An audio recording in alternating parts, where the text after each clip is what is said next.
Friends, welcome to our channel Agri with Avant. Today we going to start the pathology series, plant pathology series. Firstly, we discuss about their introduction, importance of plant disease, their scopes and objective of the plant pathology. So, the term pathology, जो pathology term है ये कहाँ से drive हुई है? ये दो Greek word से मिलकर बनी है, एक है पैथोज, दूसरा है लोगस. पैथोज का मीनिंग क्या होता है? सफरिंग, एंड लोगस का मीनिंग होता है स्टडी या नॉलेज. पैथोलॉजी का क्या मीनिंग हो गया? Study of suffering. कोई भी चीज जो सफर कर रही है उसकी स्टडी को हम पैथोलॉजी कहते हैं. और ये दो ग्रीक वर्ड से मिलकर बना है पैथोज और लोगस.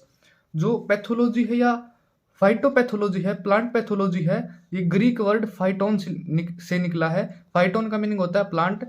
ये ब्रांच ऑफ बायोलॉजी है, ये बायोलॉजी की ब्रांच है जो डील करती है स्टडी ऑफ सफरिंग प्लांट्स. जो प्लांट सफर कर रही हैं उनको हम उनकी स्टडी करते हैं.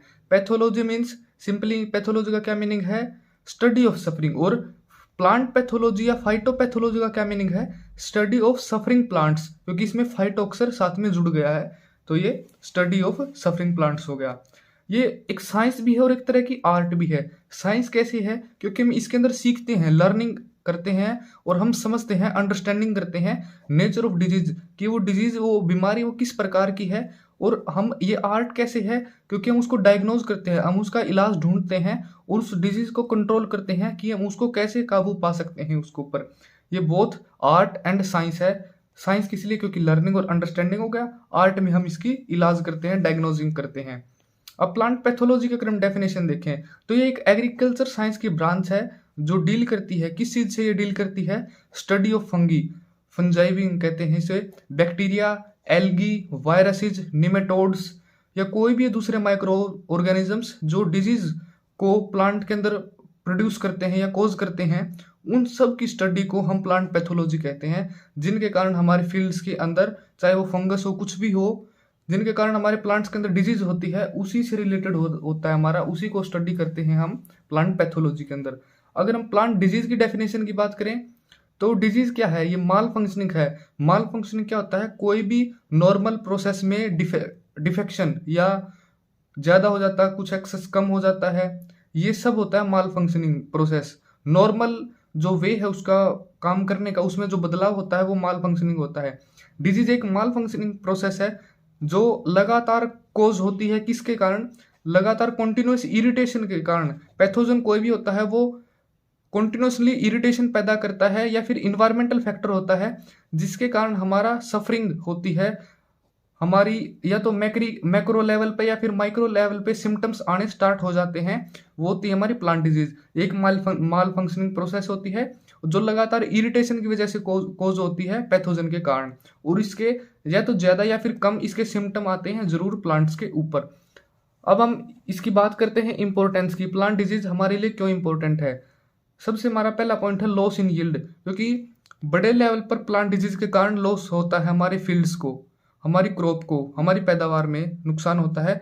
लगभग 14.1% यानी 14.1% सिर्फ और सिर्फ टोटल लॉस का ये सिर्फ डिजीज के कारण होता है. अगर हम टोटल लॉसेज की बात करें तो लगभग 36.5% है, 36.5% टोटल एवरेज है. उसमें से लगभग 14.1% डिजीज के कारण होते हैं, बीमारी के कारण होते हैं, 10.2% इंसेक्ट के कारण होते हैं और 12.2% हमारे वीड्स के कारण होते हैं. ये हमारे सिंपल फैक्ट्स हैं कुछ. टोटल 36.5 है. लगभग 6 से 12% लॉस होते हैं हमारे पोस्ट हार्वेस्ट, यानी हार्वेस्ट करने के बाद हमारी जो भी कंडीशंस होती हैं, जैसे हमारे डेवलपिंग कंट्रीज है, खासकर जो ट्रॉपिकल रीजन में आते हैं जहाँ पे बरसात ज़्यादा होती है. हमारा इंडिया एक सब ट्रॉपिकल रीजन में वाला कंट्री है, तो हमारी जो ट्रेनिंग है, हमारी रिसोर्सेज हैं, जैसे रेफ्रिजरेशन हो गया या फिर कोल्ड स्टोरेज होगी, हमारे लैकिंग, इन सब की हमारी व्यवस्थाओं में हमारी कमी है, हम इतने ज़्यादा डेवलप नहीं हो पाए हैं. तो ये पोस्ट हार्वेस्ट लगभग 6 से 12% है, ये इसके अंदर इंक्लूड नहीं है. तो also there is a losses does not include, कुछ हमने इसमें लॉसेज ये काउंट नहीं की हैं. हमने सिर्फ कौन से काउंट की हैं? डिजीज वाले, इंसेक्ट वाले, वीड वाले, ये या फिर पोस्ट हार्वेस्ट वाले.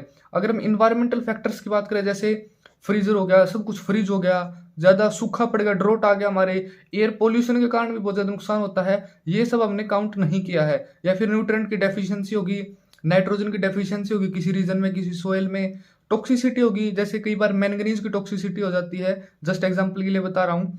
तो ये सब हमने लॉस काउंट नहीं किए हैं, हमने सिर्फ डिजीज हो गया, इंसेक्ट हो गया, वीड हो गया, ऐसे ऐसे लॉसेस को काउंट किया है।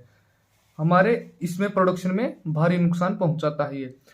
साथ साथ में क्वांटिटी के साथ में क्वालिटी में बहुत ज़्यादा नुकसान होता है इसका, क्योंकि हमारी क्वालिटी डाउन हो जाती है प्लांट डिजीज के कारण। एक तो हम बीमारी वाली फसल को हम खाएं और एक हम सिंपल प्योर फसल को खाएं, तो उसमें बहुत ज़्यादा अंतर होता है। एडिशनल कॉस्ट एंड टाइम, हमारी कॉस्ट और टाइम में भी ज़्यादा बढ़त देखी जाती है, क्योंकि हम किसी को भी ट्रीटमेंट देना पड़ेगा हमें प्लांट डिजीज को कंट्रोल करने के लिए, तो उसमें हमारा खर्चा लगेगा, साथ में फार्मर का टाइम भी कंज्यूम होगा। तो ये सब फैक्टर हमारे एडिशनल कॉस्ट एंड टाइम में आ गए। साथ में इन्वायरमेंटल पोल्यूशन भी होता है, क्योंकि जो पोल्यूशन होता है हमारे एयर्स में, वाटर में, सोयल में, क्योंकि हम अंधाधुंध केमिकल का यूज करते हैं उसको डिजीज को कंट्रोल करने के लिए, फंगीसाइड, पेस्टिसाइड, कुछ भी हम मैनकोजेब डालते हैं, जो भी डालते हैं, हमारे एरिसोल्स के रूप में इन्वायरमेंट को पोल्यूटेंट करने का काम करता है। हमारा नेक्स्ट फैक्टर है हेल्थ हजार्ड, क्योंकि हम जो भी हम खेत के अंदर डालेंगे वही हमारे बाद में हमारे फूड में आएगा, हमारे फूड में मिक्स होके आएगा जिसके कारण हमें फर्दर हमें डिजीज होंगी।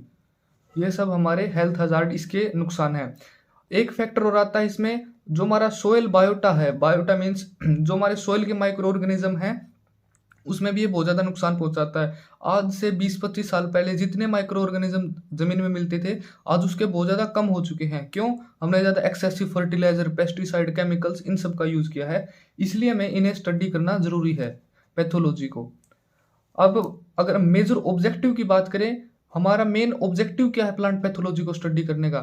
सबसे पहला हमारा टू स्टडी बायोटिक लिविंग या मैक्रोबायोटिक, अबायोटिक, इन सब को हमें ये स्टडी करना है कि वो डिजीज कोज क्यों हो रही है, वो डिसऑर्डर आ क्यों रहा है, उसका रीजन क्या है, हमें ये स्टडी करना है। ये एक मेन ऑब्जेक्टिव है प्लांट पैथोलॉजी का, कि वो नॉन लिविंग से आ रहा है या इन्वायरमेंटल फैक्टर है, कोई भी फैक्टर है, या बायोटिक लिविंग फैक्टर है, फंगस है, वो क्यों आ रहा है, उसके रीजन को हमें फाइंड आउट करना है। फिर हमारा नेक्स्ट है इसका main objective to study the mechanism of disease development by pathogen. इसका मतलब क्या है कि कोई भी पैथोजन है वो उसका मैकेनिज्म, वो डिजीज को कैसे डेवलप करता है प्लांट के अंदर, वो कैसे उसके अंदर ट्रांसफर करता है, उसकी फर्दर प्रोसेस क्या होती है, कैसे वो प्लांट में मल्टीप्लाई होता है, ये भी हमारा एक मेन ऑब्जेक्टिव है। फिर हमारा to study the plant host या पैथोजन इंटरेक्शन, हम इसको भी स्टडी करते हैं कि प्लांट है जो हमारा होस्ट है जिसके ऊपर पैथोजन अटैक करता है, इन होस्ट की और पैथोजन की क्या इंटरेक्शन है, कैसे वो इंटरेक्ट करते हैं एक दूसरे से। हमारा प्लांट और हमारा पैथोजन वो इन्वायरमेंटल फैक्टर के हिसाब से किस तरह वो कार्य करते हैं, उनकी इंटरेक्शन क्या होती है, ये भी हमारा एक मेन ऑब्जेक्टिव। नेक्स्ट इसका मेन ऑब्जेक्टिव है to develop methods of management of plant disease, कि वो डिजीज कोज तो हो गई, उसका रीजन भी हमने समझ लिया और कैसे इंटरेक्शन करता है वो भी हमने सब कुछ समझ लिया, लेकिन हमारा मेन मोटिव क्या है, हम उसको मैनेज कैसे करेंगे ताकि हम अपनी प्रोडक्शन को बूस्ट अप कर सकें और क्वालिटी को भी इम्प्रूव कर सकें। ये हमारे पैथोलॉजी के एक सबसे इम्पोर्टेंट ऑब्जेक्टिव हैं। अगर हम प्लांट पैथोलॉजी के स्कोप की बात करें कि ये किस किस फील्ड में काम कर सकता है, तो प्लांट पैथोलॉजी हमारा बेसिक नॉलेज होता है, बेसिक नॉलेज के साथ में और टेक्नोलॉजी के साथ में ये हर फील्ड में लगभग अप्लाई हो सकता है।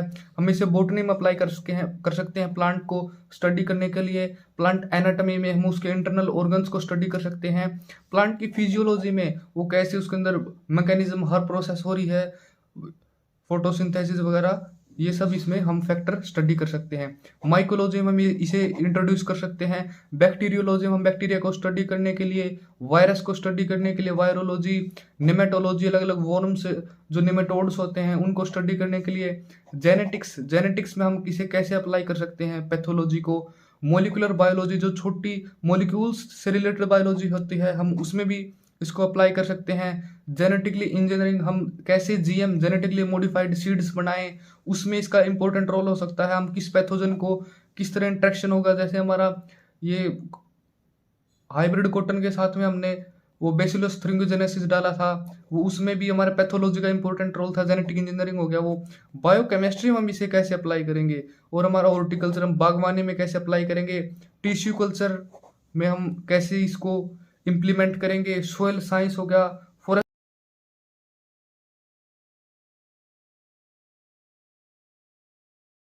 होता है और फिर हमारे पैथोजेंस उस पर अटैक करते हैं। स्टैटिक्स में भी इसका इंपॉर्टेंट रोल होता है, और जितनी भी अप्लाइड साइंसेज की ब्रांचेज हैं सब के इसके अंदर एक इम्पोर्टेंट रोल पाया जाता है। हमारी फर्स्ट वीडियो यहीं पे ख़त्म होती है। नेक्स्ट वीडियो में हम इसके हिस्टोरिकल बैकग्राउंड को स्टडी करेंगे। Thanks for watching the video.